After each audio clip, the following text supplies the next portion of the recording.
Part 1. Hello. Oh, hello. My name's Jan. Are you the right person to talk to about the Buckworth Conservation Group? Yes, I'm Peter. I'm the secretary. Good. I've just moved to this area and I'm interested in getting involved. I was in a similar group where I used to live. Could you tell me something about your activities, please? Of course. Well, we have a mixture of regular activities and special events. One of the regular ones is trying to keep the beach free of litter. A few of us spend a couple of hours a month on it, and it's awful how much there is to clear. I wish people would be more responsible and take it home with them. I totally agree. I'd be happy to help with that. Is it okay to take dogs? I'm afraid not, as they're banned from the beach itself. You can take them along the cliffs, though, and children are welcome. Right. We also manage a nature reserve, and there's a lot to do there all year round. For example, because it's a popular place to visit, we spend a lot of time looking after the paths and making sure they're in good condition for walking. I could certainly help with that. Good. And we have a programme of creating new habitats there. We've just finished making and installing nesting boxes for birds to use, and next we're going to work on encouraging insects. They're important for the biodiversity of the reserve. They certainly are. Oh, and we're also running a project to identify the different species of butterflies that visit the reserve. You might be interested in taking part in that. Sure. I was involved in something similar where I used to live, counting all the species of moths. I'd enjoy that. Another job we're doing at the reserve is replacing the wall on the southern side, between the parking area and our woodshed. It was badly damaged in a storm last month. Okay. Then, as I said, we have a programme of events as well, both at the weekend and during the week. Right. I presume you have guided walks. I'd like to get to know the local countryside as I'm new to the area. Yes, we do. The next walk is to Ruston Island a week on Saturday.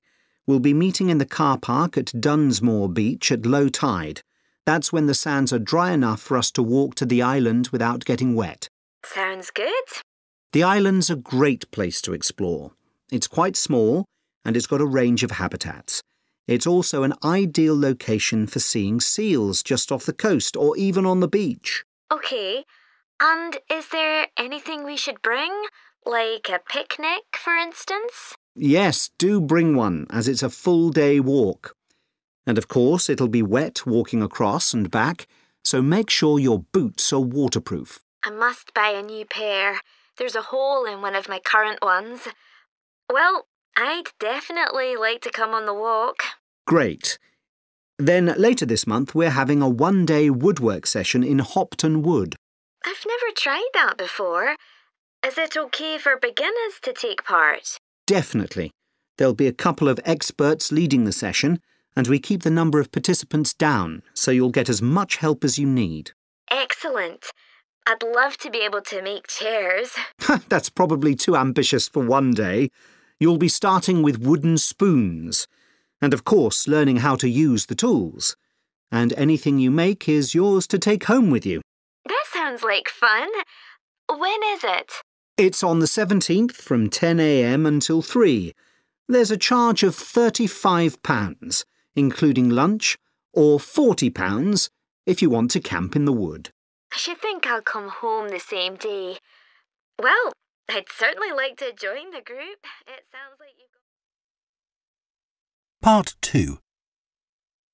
So, hello everyone. My name's Lou Miller and I'm going to be your tour guide today as we take this fantastic boat trip around the Tasmanian coast. Before we set off, I just want to tell you a few things about our journey. Our boats aren't huge, as you can see. We already have 3 staff members on board, and on top of that, we can transport a further 15 people, that's you, around the coastline. But please note, if there are more than 9 people on either side of the boat, we'll move some of you over. Otherwise, all 18 of us will end up in the sea. We've recently upgraded all our boats. They used to be jet black, but our new ones now have these comfortable dark red seats and a light green exterior in order to stand out from others and help promote our company. This gives our boats a rather unique appearance, don't you think? We offer you a free lunchbox during the trip, and we have 3 types. Lunchbox 1 contains ham and tomato sandwiches. Lunchbox 2 contains a cheddar cheese roll. And Lunchbox 3 is salad-based and also contains eggs and tuna. All 3 lunchboxes also have a packet of crisps and chocolate bar inside. Please let staff know which lunchbox you prefer. I'm sure I don't have to ask you not to throw anything into the sea. We don't have any bins to put litter in, but Jess, myself or Ray, our other guide, will collect it from you after lunch and put it all in a large plastic sack. The engine on the boat makes quite a lot of noise, so before we head off, let me tell you a few things about what you're going to see. This area is famous for its ancient lighthouse, which you'll see from the boat as we turn past the first little island. It was built in 1838 to protect sailors, as a number of shipwrecks had led to significant loss of life. The construction itself was complicated, as some of the original drawings kept by the local council show. It sits right on top of the cliffs in a very isolated spot. In the 19th century, there were many jobs there, such as polishing the brass lamps, chopping firewood, and cleaning windows that kept lighthouse keepers busy. These workers were mainly prison convicts until the middle of that century, when ordinary families willing to live in such circumstances took over. Some of you have asked me what creatures we can expect to see. I know everyone loves the penguins, but they're very shy and unfortunately tend to hide from passing boats. But you might see birds in the distance, such as sea eagles, flying around the cliff edges where they nest. When we get to the rocky area inhabited by fur seals, we'll stop and watch them swimming around the coast. They're inquisitive creatures, so don't be surprised if one pops up right in front of you. Their predators, orca whales, hunt along the coastline too, but spotting one of these is rare. Dolphins, on the other hand, can sometimes approach on their own or in groups as they ride the waves beside us. Lastly, I want to mention the caves. Tasmania is famous for its caves, and the ones we'll pass by are so amazing that people are lost for words when they see them.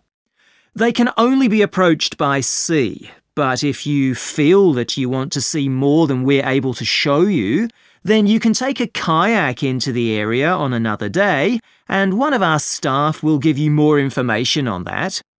What we'll do is to go through a narrow channel past some incredible rock formations, and from there we'll be able to see the openings to the caves, and at that point we'll talk to you about what lies beyond. Part 3.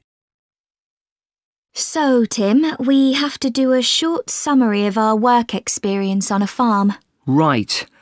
My farm was great, but arranging the work experience was hard. One problem was it was miles away and I don't drive. And also, I'd really wanted a placement for a month, but I could only get one for 2 weeks. I was lucky. The farmer let me stay on the farm, so I didn't have to travel. But finding the right sort of farm to apply to wasn't easy. No, they don't seem to have websites, do they? I found mine through a friend of my mother's, but it wasn't easy. No. My farm was mostly livestock, especially sheep. I really enjoyed helping out with them. I was up most of one night helping a sheep deliver a lamb. On your own? No, the farmer was there, and he told me what to do. It wasn't a straightforward birth, but I managed. It was a great feeling to see the lamb stagger to its feet and start feeding almost straight away, and to know that it was okay. Then another time, a lamb had broken its leg, and they got the vet in to set it. And he talked me through what he was doing. That was really useful. Yes, my farm had sheep too. The farm was in a valley and they had a lowland breed called Suffolks, although the farmer said they'd had other breeds in the past. So were they bred for their meat? Mostly, yes. They're quite big and solid. My farm was up in the hills, and they had a different breed of sheep. They were Cheviots. Oh, I heard their wool's really sought after. Yes, it's very hard wearing, and they use it for carpets. Right. I was interested in the amount of supplements they add to animals' feed nowadays. Like, even the chickens got extra vitamins and electrolytes in their feed. Yes, I found that too. And they're not cheap. But my farmer said some are overpriced for what they are, and he didn't give them as a matter of routine, just at times when the chickens seemed to particularly require them. Yes, mine said the same. He said certain breeds of chickens might need more supplements than the others, but the cheap and expensive ones are all basically the same. So, did your farm have any other livestock, Diana? Yes, dairy cows. Oh, I made a really embarrassing mistake when I was working in the milk shed. Some cows had been treated with antibiotics, so their milk wasn't suitable for human consumption, and it had to be put in a separate container. But I got mixed up, and I poured some milk from the wrong cow in with the milk for humans, so the whole lot had to be thrown away. The farmer wasn't too happy with me. I asked my farmer how much he depended on the vet to deal with health problems. I'd read reports that the livestock's health is being affected as farmers are under pressure to increase production. Well, he didn't agree with that, but he said that actually some of the stuff the vets do, like minor operations, he'd be quite capable of doing himself. Yeah, my farmer said the same, but he reckons vet skills are still needed. Now we've got to give a bit of feedback about last term's modules. Just short comments, apparently. Shall we do that now? OK. So, medical terminology. Well, my heart sank when I saw that, especially right at the beginning of the course, and I did struggle with it. I thought it'd be hard, but actually, I found it all quite straightforward. What did you think about diet and nutrition? OK, I suppose. Do you remember what they told us about pet food and the fact that there's such limited checking into whether or not it's contaminated? I mean, in comparison with the checks on food for humans, I thought that was terrible. I think the module that really impressed me was the animal disease one, when we looked at domesticated animals in different parts of the world, like camels and water buffalo and alpaca. The economies of so many countries depend on these, but scientists don't know much about the diseases that affect them. Yes. I thought they'd know a lot about ways of controlling and eradicating those diseases, but that's not the case at all. I loved the wildlife medication unit. Things like helping birds that have been caught in oil spills. That's something I hadn't thought about before. Yeah, I thought I might write my dissertation on something connected with that. Right. So, actually, I was thinking something along the same lines. Part 4. Labyrinths have existed for well over 4,000 years. Labyrinths and labyrinthine symbols have been found in regions as diverse as modern-day Turkey, Ireland, Greece, and India. There are various designs of labyrinth, but what they all have in common is a winding spiral path which leads to a central area. There is one starting point at the entrance, and the goal is to reach the central area. Finding your way through a labyrinth involves many twists and turns, but it's not possible to get lost, as there is only one single path. In modern times, the word labyrinth has taken on a different meaning, and is often used as a synonym for a maze. A maze is quite different, as it is a kind of puzzle with an intricate network of paths. Mazes became fashionable in the 15th and 16th centuries in Europe, and can still be found in the gardens of great houses and palaces. The paths are usually surrounded by thick, high hedges so that it's not possible to see over them. Entering a maze usually involves getting lost a few times before using logic to work out the pattern and find your way to the centre, and then out again. There are lots of dead ends and paths which lead you back to where you started. The word maze is believed to come from a Scandinavian word for a state of confusion. This is where the word amazing comes from. Labyrinths, on the other hand, have a very different function. Although people now often refer to things they find complicated as labyrinths, this is not how they were seen in the past. The winding spiral of the labyrinth has been used for centuries as a metaphor for life's journey. It served as a spiritual reminder that there is purpose and meaning to our lives, and helped to give people a sense of direction. Labyrinths are thought to encourage a feeling of calm, and have been used as a meditation and prayer tool in many cultures over many centuries. The earliest examples of the labyrinth spiral pattern have been found carved into stone, from Sardinia to Scandinavia, from Arizona to India to Africa. In Europe, these spiral carvings date from the late Bronze Age. The Native American Pima tribe wove baskets with a circular labyrinth design that depicted their own cosmology. In ancient Greece, the labyrinth spiral was used on coins around 4,000 years ago. Labyrinths made of mosaics were commonly found in bathhouses, villas, and tombs throughout the Roman Empire. In northern Europe, there were actual physical labyrinths designed for walking on. These were cut into the turf or grass, usually in a circular pattern. The origin of these walking labyrinths remains unclear, but they were probably used for fertility rites, which may date back thousands of years. 11 examples of turf labyrinths survive today, including the largest one at Saffron Walden, England, which used to have a large tree in the middle of it. More recently, labyrinths have experienced something of a revival. Some believe that walking a labyrinth promotes healing and mindfulness, and there are those who believe in its emotional and physical benefits, which include slower breathing and a restored sense of balance and perspective. This idea has become so popular that labyrinths have been laid into the floors of spas, wellness centres, and even prisons in recent years. A pamphlet at Colorado Children's Hospital informs patients that walking a labyrinth can often calm people in the midst of a crisis. And apparently, it's not only patients who benefit.